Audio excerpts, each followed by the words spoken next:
siku ya furaha na kiroho katika parokia ya Mateka ambapo zaidi ya wanawake 500 walishiriki shughuli ya kuwekwa wakfu na kujiunga na chama cha kanisa Katoliki kinachowezesha wanawake kiimani na kijamii.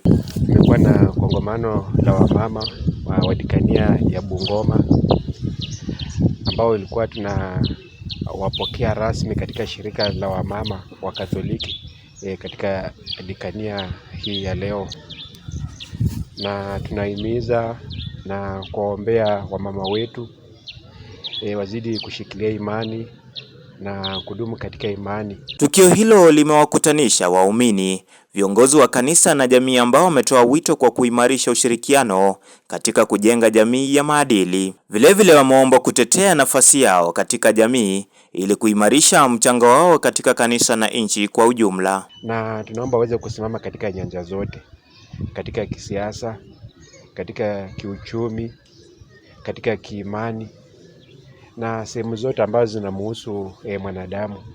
Tunaomba waweze kusimama imara na waweze kutoa mchango wao kwa ajili ya kuweza kuendeleza kanisa la Mungu na nchi kwa jumla. Baadhi ya wanachama walionyesha furaha na kupongeza hatua hiyo kama mwanzo mpya wa safari ya imani na huduma.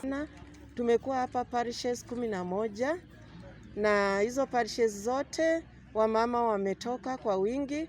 Tumekuwa wamama more than 500 na kwa hivyo imekuwa siku ya kufana sana na imekuwa ni kama siku ya maombi.